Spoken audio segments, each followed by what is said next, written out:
चलिए, राजीव शुक्ला और रामकृपाल यादव दोनों इस वक्त मेरे साथ टेलीफोन लाइन पर मौजूद हैं। राजीव जी, मैं आपसे जानना चाहूंगा वही सवाल जो अभी मैंने रामकृपाल जी से कहा। ऐसा लग रहा है कि धीरे धीरे मर्यादा की जो एक कम से कम एक ढोंग था वो टूटता जा रहा है, वो हटता जा रहा है और हदों को पार किया जा रहा है। चलिए, नितिन गडकरी एक अध्यक्ष हैं और एक राष्ट्रीय पार्टी के अध्यक्ष हैं। शर्मसार कर देने वाली बात है जो उन्होंने कही, मगर ऐसा लग रहा है कि संसद के अंदर जो बर्ताव है सांसदों का या फिर ये भाषा, तमाम हदें हम पार करते जा रहे हैं। क्या कहेंगे आप? ये भाषा तो बेहद लज्जाजनक है और हदें पार कर ही रही है। इसके अलावा एक खींच इतनी जल्दी क्यों होने लगी गडकरी जी को, मैं समझ नहीं पा रहा हूँ। अभी उनको बने हुए दिन ही कितने हुए, अभी से वो अपनी की विफलता मानने लगे हैं कि वो जो जिस तरह की उनको रणनीति बनानी चाहिए और जिस रणनीति से उन्हें सत्ता पक्ष को पराजित करना चाहिए तो उसमें सफल नहीं हो पा रहे, इसलिए जो है वो बड़ी जल्दी खींच के इस भाषा का इस्तेमाल कर रहे हैं। उनकी इस बातचीत से लगता है कि कहीं न कहीं उनके अंदर जो खींच है उतनी बढ़ आ गई है कि उसने सारी मर्यादाओं को तोड़ के रख दिया है और आप किसी भी किस्म की भाषा का इस्तेमाल करें, मुझे लगता है कि उनकी इस भाषा को बीजेपी के अंदर भी बहुत लोग स्वीकार करेंगे। मुझे लगता है उन्होंने अपने लिए एक बहुत बड़ा संकट खड़ा कर लिया इस तरह की बात करके। भारतीय राजनीति तो मानते हैं कि सार्वजनिक आलोचना पर एक शख्स पर इस तरह की रोक लगाना मुश्किल है। कम से कम एक अध्यक्ष को इस तरह की भाषा इस्तेमाल नहीं करना चाहिए, मगर संसद के अंदर अक्सर जो हम देख रहे हैं धीरे धीरे जो हदों को बढ़ाया जा रहा है उस पर कोई लगाम रखने के लिए क्या कोई एक आम सहमति, एक आम सोच इस पर नहीं बननी चाहिए?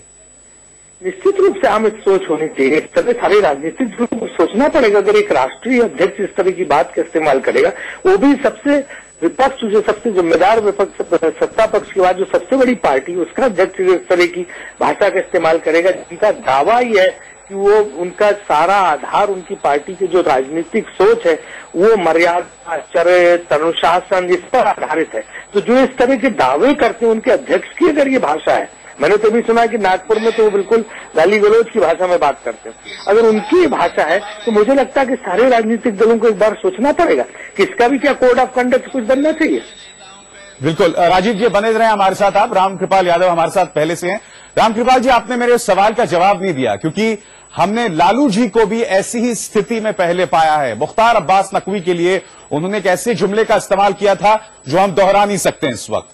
तो एक तरह से हम देख रहे हैं कि इस तरह की हदों को पार तो किया ही जा रहा है। आपकी पहले बारी थी, अब ये कर रहे हैं। यहां पर कम से कम उन्हें कोई प्रोवोकेशन नहीं दिखाई देता है। देखिए, मैं बताऊं कि आप लालू प्रसाद जी के बारे में बोल रहे हैं। उनका लंबा संसदीय जीवन भी रहा है, लंबा पॉलिटिकल लाइफ भी रहा है और इस तरह की बात आप जो बता रहे हैं मुझको याद नहीं है कि नकवी साहब के संदर्भ में उन्होंने कुछ इस तरह की टिप्पणी की थी या कोई ऐसे भाषा का इस्तेमाल किया था। मगर इन लोगों ने तो आपने लगातार जिस तरह से हताशा में ये लोग हैं, राजनेता लोग, इनके बड़े बड़े राजनेता लोग, और यहाँ तक कि भारतीय जनता पार्टी के अध्यक्ष जिस स्तर पर गिर गए हैं, इस पर तो कोई पॉलिटिकल पार्टी का सोच भी नहीं सकता, छोटी पार्टी भी नहीं सोच सकता है। और ऐसे लोगों को तो माफी भी नहीं मिलेगा, देश की जनता माफी भी नहीं देगी अगर मांगेंगे भी तो।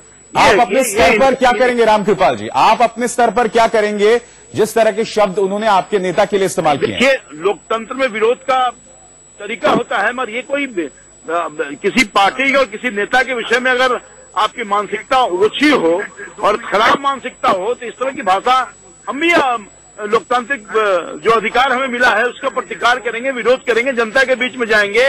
और भारतीय जनता पार्टी ने अपना चेहरा दिखा दिया है, आरएसएस ने अपना चेहरा दिखा चुका है। आरएसएस के प्रतिनिधि हैं और इनका कोई अनुभव नहीं रहा है, राजनीतिक जीवन ही नहीं रहा है। ये तो बिल्कुल उठाए हुए लोग हैं, उठा करके इनको बैठा दिया आरएसएस के लोग। और आरएसएस का क्या सोच है ये इनके मानसिकता की। रामकृपाल जी, राजीव जी, आप दोनों से मेरी बातचीत जारी रहेगी और इस खबर पर भी हमारी निगाह रहेगी। हम क्यों इस खबर पर बने हुए हैं? क्योंकि यकीनन जैसे मैंने कहा, ये कोई झूठभैया नेता नहीं है, ये एक राष्ट्रीय पार्टी के अध्यक्ष हैं। वो पार्टी जो कि खुद को नैतिकता के पैमानों पर, मर्यादा के पैमानों पर अक्सर एक बहुत बड़े मुकाम पर रखने की कोशिश करती है, मगर आज जिन शब्दों का इस्तेमाल किया नितिन गडकरी ने, वाकई बहुत शर्मसार कर देने वाली बात है।